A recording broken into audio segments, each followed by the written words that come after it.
also taught of my own depraved, sinful heart and need for a Savior, and how Jesus was that Savior that rescued me from my rebellion toward God, as I was shaking my fist and spitting in his face. I can't remember the exact time and date, but around 5 years ago, I was thinking about what happens after death.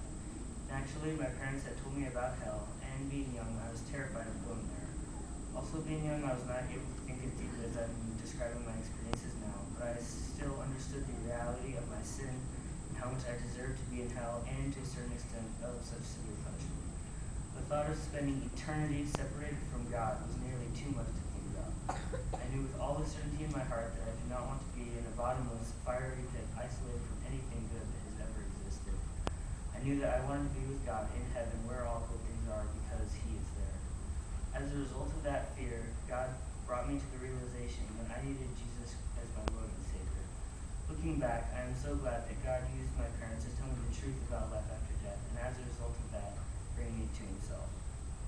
I'm so thankful to Jesus for leaving his heavenly state, becoming fully man, yet staying fully God, living a literally perfect life, dying a sinner's death on a cross, and rising from the dead for my sake, so that God can look at me and see not my sin, but Christ's righteousness.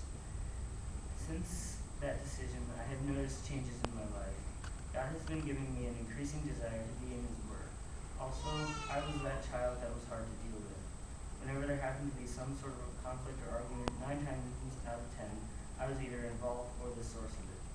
Because of the things that I put my family through, I have noticed that there was an abrupt change in the way I treated my siblings and parents.